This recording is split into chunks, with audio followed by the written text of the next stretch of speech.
Bugun juda muhim masalani tushuntirib beraman.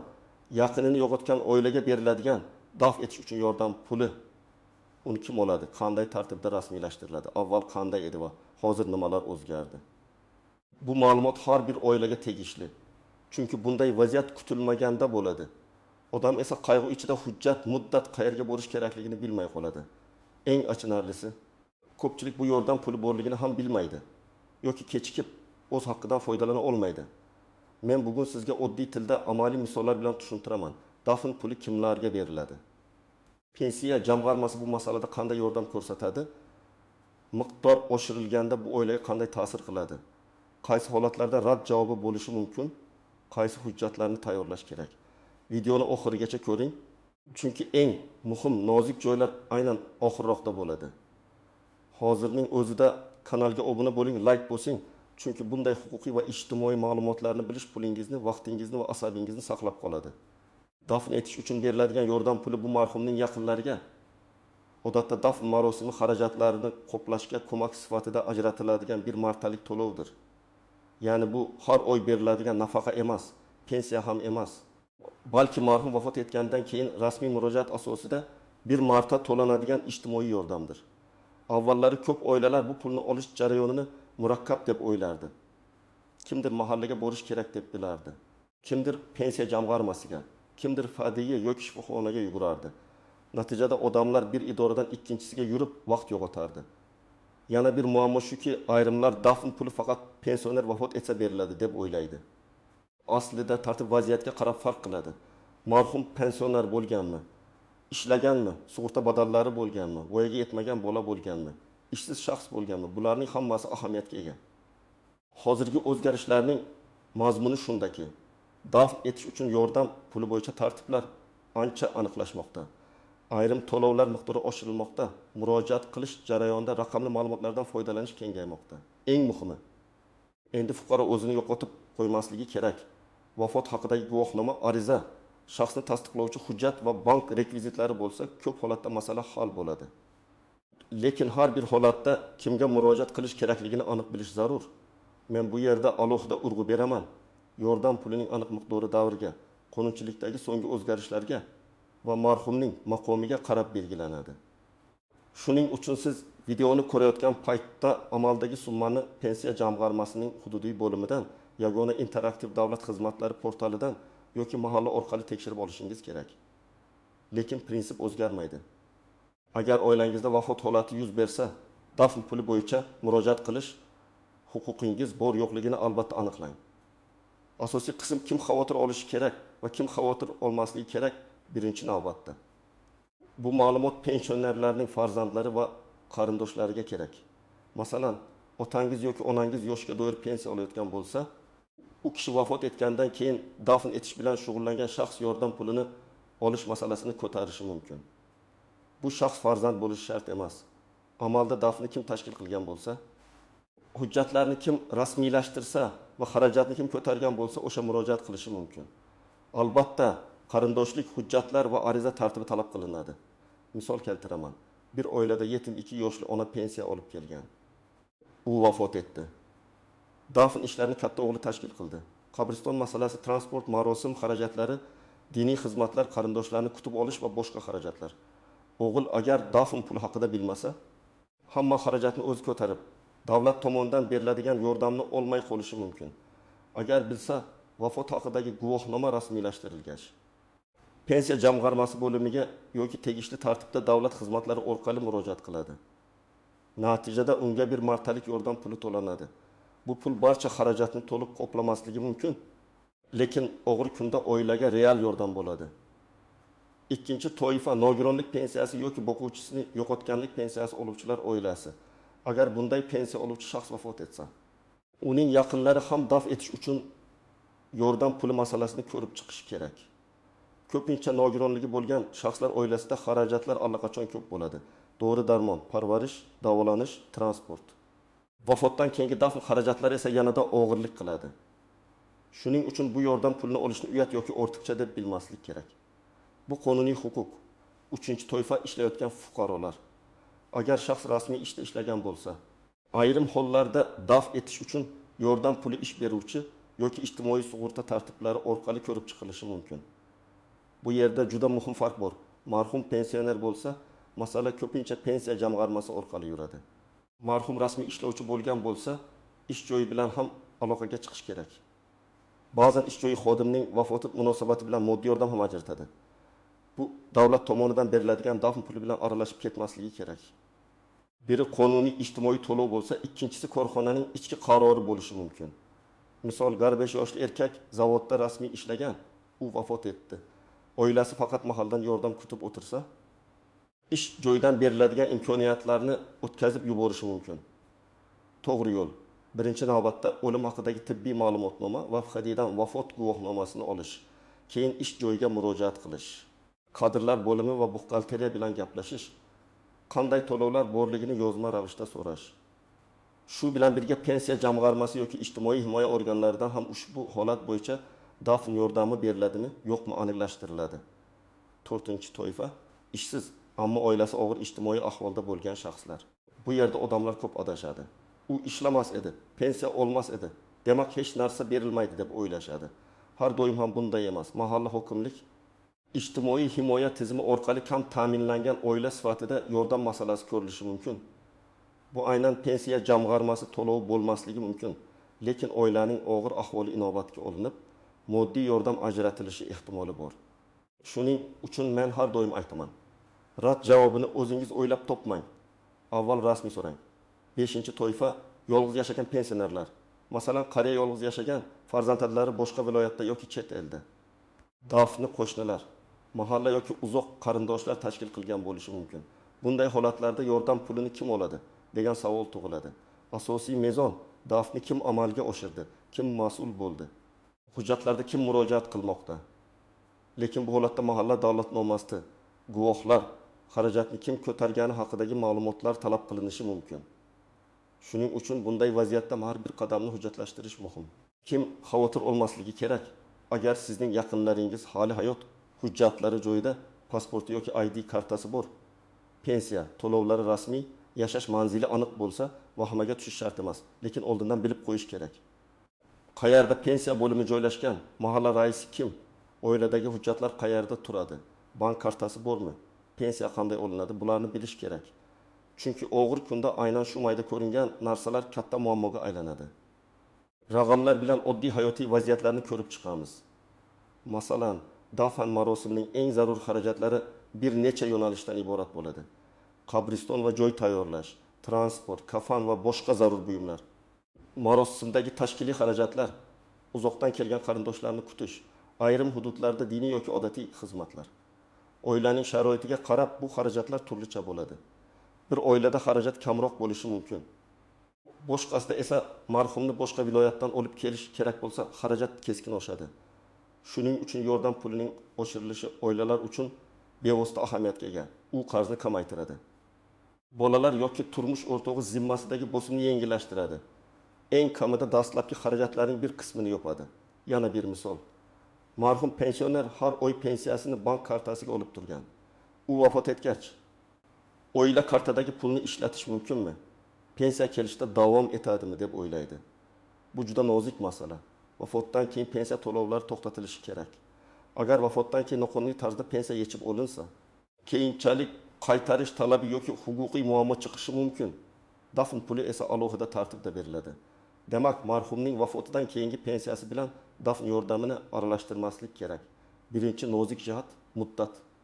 Ko'pchilik hujjatlarni keyinroq qilaman deb yuradi. Lekin ayrim ijtimoiy to'lovlarda murojaat qilish muddati bo'lishi mumkin. Qanchalik erta murojaat qilsangiz shunchalik yaxshi. Odatda dafn marosimidan keyin oila 1-2 hafta o'ziga kela olmaydi, lekin hujjat masalasini butunlay unutib qo'ymaslik kerak. Men tavsiya qilaman. Vafot guvohnomasi olinganidan keyin birinchi imkoniyatda pensiya jamg'armasi bo'limiga yoki davlat xizmatlari markaziga borib, dafn etish uchun yordam puli bo'yicha qanday tartib bor deb yozma yoki og'zaki so'rang. Ikkinchi nozik jihat. Hujjatlarda ism familiya xatolari. Marhumning pasportida bir xil, pensiya hujjatida boshqa xil, vafot guvohnomasida harf xatosi bo'lsa, to'lov kechikishi mumkin. Masalan, Abdullayev bir joyda Abdullayev, boshqa joyda Abdullayev bo'lib yozilishi tug'ilgan sana noto'g'ri kiritilishi, otasining ismi tushib qolishi mumkin. Bunday holatda idora xodimlari qo'shimcha tekshiruv talab qiladi. Shuning uchun FADIYada vafot guvohnomasini olayotganda har bir harfni tekshiring. Qayg'uli payt bo'lsa ham hujjatni qo'lga olgach ism, familiya, tug'ilgan sana, vafot sanasi, shir, manzil ma'lumotlarini diqqat bilan ko'ring. 3-nozik jihat, dafnni kim qilgani. Agar oilada bir nechta farzand bo'lsa, ba'zida pulni kim oladi degan tortishuv chiqadi.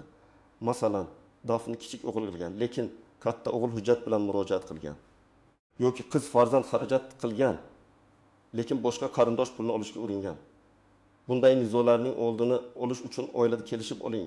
Kim murojaat qiladi? Pul kimning kartasiga tushadi? Keyin xarajatlar qanday qoplanadi?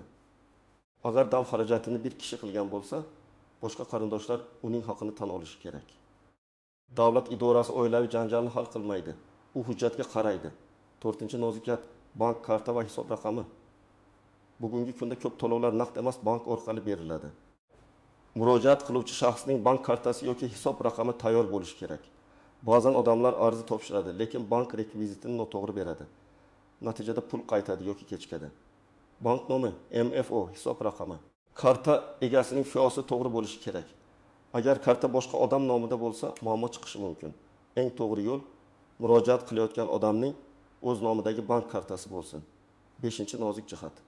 Marhumning yashash manzili va ro'yxati. Ba'zan odam bir hududda yashaydi, lekin ro'yxati boshqa tumanda bo'ladi. Pensiya ham eski manzil bo'yicha rasmiylashtirilgan bo'lishi mumkin. Bunday holatda qaysi tuman bo'limiga murojaat qilish masalasi paydo bo'ladi. Odatda rasmiy ro'yxat va pensiya hisobga olingan joy muhim bo'ladi. Shuning uchun birinchi qadamda eng yaqin pensiya jamg'armasi bo'limiga borib, marhumning shir raqami orqali qaysi bo'limda hisobda turganini aniqlash kerak. 6-nozik jihat, chet elda vafot etgan fuqarolar. Agar O'zbekiston fuqarosi chet elda vafot etsa, hujjatlarni rasmiylashtirish yanada murakkablashadi. Chet elda berilgan o'lim haqidagi hujjat tarjima qilinishi, konsullik yoki vakolatli organlar orqali tasdiqlanishi talab qilinishi mumkin. Marhum pensioner bo'lgan bo'lsa, uning pensiya ishi qayerda yuritilganini aniqlash kerak. Bunday holatda shoshilinch ravishda konsullik, FADIY va pensiya jamg'armasi bilan bog'lanish zarur. Hujjatlar to'liq bo'lmasa, dafn puli kechikadi yoki rad etiladi. 7-nozik jihat, marhumning qarzdorligi. Ba'zi odamlar marhumning kredit qarzi bor edi, demak dafn puli ushlab qo'linadimi deb so'rashadi. Odatda dafn uchun beriladigan yordam puli maqsadli ijtimoiy yordam sifatida qaraladi. Lekin bank hisobiga tushgach, ayrim ijro hujjatlari yoki hisob blokirovkasi bo'lsa, amaliy muammo chiqishi mumkin. Shuning uchun murojaat qiluvchi shaxs o'z hisob raqamining holatini oldindan tekshirishi kerak. Agar kartangiz bloklangan bo'lsa, pul tushib, undan foydalana olmay qolishingiz mumkin. Bunday vaziyatda boshqa qonuniy yechimni idora bilan maslahatlashib aniqlang. 8-nozik jihat, norasmiy vositachilar. Men pulingizni tez chiqarib beraman, tanishim bor. Foizni bersangiz bo'ldi degan odamlardan ehtiyot bo'ling. Dafn puli qonuniy huquq bo'lsa, uni olish uchun pora tanish bilish yoki vositachi kerak emas. Hujjat to'g'ri bo'lsa, tartib bo'yicha ko'rib chiqiladi. Kimdir sizdan xizmat haqi so'rasa, albatta rasmiy kvitansiya bormi?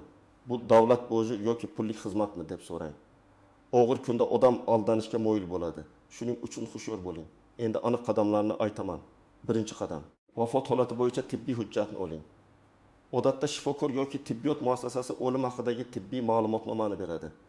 Agar vafot uyida yuz bergan bo'lsa, tegishli tibbiy xizmat va zarur hollarda ichki ishlar organlari jalb qilinadi.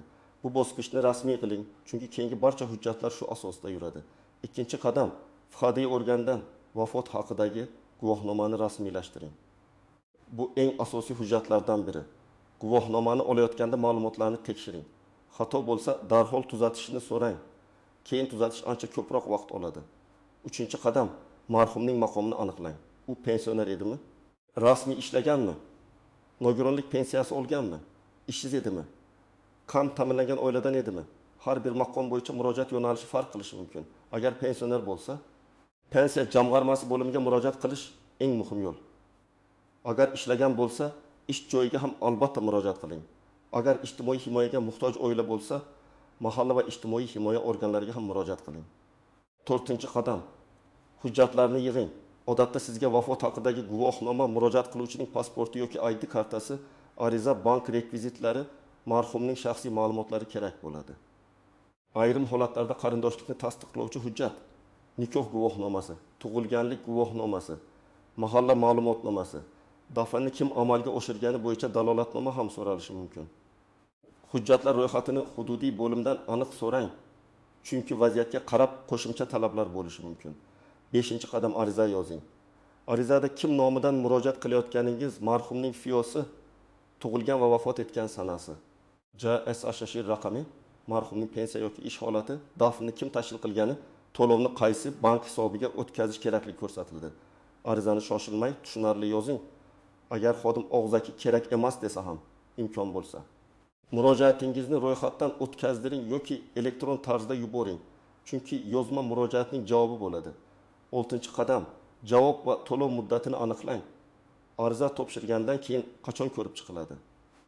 Qaysi raqam orqali holatini bilaman? To'lov qaysi bankka tushadi deb so'rang. Ko'pchilik shu savollarni bermagani uchun keyin sarson bo'ladi. Agar belgilangan muddatda pul tushmasa, hujjatlarda xato bormi? Bank rekviziti to'g'rimi? Ariza qabul qilinganmi? Shuni tekshiring. 7-qadam, rad javobi bo'lsa, sababini yozib oling. Og'zaki sizga berilmaydi degan gap yetarli emas. Nima sababdan berilmaydi? Qaysi hujjat yetishmayapti? Qaysi norma asosida rad etildi? Agar hujjat yetishmasa, to'ldiring. Agar siz rad javobini to'g'ri deb hisoblasangiz, yuqori tashkilotga, pensiya jamg'armasining yuqori boshqarmasiga yoki tegishli idoralarga murojaat qilish huquqingiz bor. 8-qadam. Oilada hujjatlarni oldindan tartibga keltiring. Men buni juda ko'p aytaman. Pasport, pensiya daftarchasi yoki pensiya ma'lumotlari, bank karta, nikoh guvohnomasi, tug'ilganlik guvohnomalari, uy manzil bo'yicha hujjatlar bir joyda tursin. Keksalarimizning hujjatlari qayerda ekanini farzandlar bilsin. Bu yomon niyat emas, bu mas'uliyat. Og'ir kunda hujjat izlab, qarindoshlar bilan to'tishib yurmaslik uchun oldindan tartib kerak. 9-qadam. Mahalla bilan aloqani uzmang. Mahalla faqat marosimga keladigan joy emas. Ko'p ijtimoiy masalalarda mahalla ma'lumotnoma, tavsiyanoma yoki oilaviy ahvol bo'yicha tasdiq berishi mumkin. Ayniqsa yolg'iz keksalar, kam ta'minlangan oilalar. Nogironligi bor shaxslar bo'yicha mahalla ma'lumotlari muhim bo'ladi. 10-qadam. Har bir xarajatni yozib boring. Albatta, dafn marosimida odam chek yig'ib yurmaydi, lekin katta xarajatlar bo'lsa, masalan transport, boshqa hududdan olib kelish, xizmatlar, imkon qadar tasdiqlovchi ma'lumotlarni saqlang. Bu har doim ham majburiy bo'lmasligi mumkin, lekin nizo chiqsa yoki mahalla yordam so'ralsa foyda beradi. Men yana bir muhim narsani aytaman. Dafn puli oshirilgani haqidagi xabarni eshitgan odamlar darhol hamma bir xil summa oladimi deb so'rashadi. Har doim ham bir xil bo'lmasligi mumkin. Chunki to'lov turi, manbasi va marhumning maqomi farq qiladi. Pensioner uchun alohida tartib, ishlovchi uchun alohida tartib, ijtimoiy yordamga muhtoj oila uchun alohida imkoniyat bo'lishi mumkin. Shuning uchun bitta qo'shning olgan summasini o'zingizga to'liq mezon qilib olmang. Qo'shningizning holati boshqa, sizniki boshqa bo'lishi mumkin. Agar siz hozir shunday vaziyatda bo'lsangiz, men sizga eng to'g'ri yo'lni aytaman. Avval hujjatlarni jamlang, keyin pensiya jamg'armasi yoki davlat xizmatlari markaziga boring. Marhumning maqomini ayting. Dafn etish uchun yordam puli bo'yicha ariza bermoqchiligingizni bildiring. Hujjat ro'yxatini yozib oling, arizangizni ro'yxatdan o'tkazing, bank rekvizitini to'g'ri bering va javob muddatini so'rang. Shunda sizda tartib bo'ladi. Kim nima degani eslab yurishga hojat qolmaydi. Bugun men tushuntirgan eng asosiy fikr shuki, dafn etish uchun yordam puli bu sadaqa emas. Tanish bilish bilan olinadigan narsa emas. Balki belgilangan tartibdagi ijtimoiy yordamdir. Pensiya jamg'armasi orqali yoki boshqa tegishli tizimlar orqali bu masala ko'riladi. Miqdor oshirilgani oilalar uchun muhim, chunki dav xarajatlari bugun arzon emas. Lekin pulni olish uchun hujjat, muddat, marhumning maqomi va murojaat tartibini to'g'ri bilish shart. Agar yaqinlaringiz pensioner bo'lsa, ularning hujjatlarini tartibga keltiring. Agar oilangizda vafot holati yuz bersa, faqat marosim bilan ovora bo'lib, qonuniy yordamni unutib qo'ymang. Agar sizga berilmaydi deyishsa, sababini yozma so'rang. Agar hujjat yetishmasa, to'ldiring. Agar tushunmasangiz, pensiya jamg'armasi, davlat xizmatlari markazi yoki mahalladan aniq ma'lumot oling. Sizdan iltimos kommentariyada yozing. Sizning hududingizda dafn puli bo'yicha tartib qanday ishlayapti? Odamlar qiynalyaptimi? to'lov o'z vaqtida berilyaptimi? Bu ma'lumot boshqa tomoshabinlarga ham foydali bo'ladi. Video foydali bo'lgan bo'lsa, like bosing, yaqinlaringizga yuboring va kanalga obuna bo'ling. Men esa keyingi videolarda pensiya, nafaqa, moddiy yordam va ijtimoiy to'lovlar bo'yicha eng muhim yangiliklarni oddiy tilda tushuntirib boraman.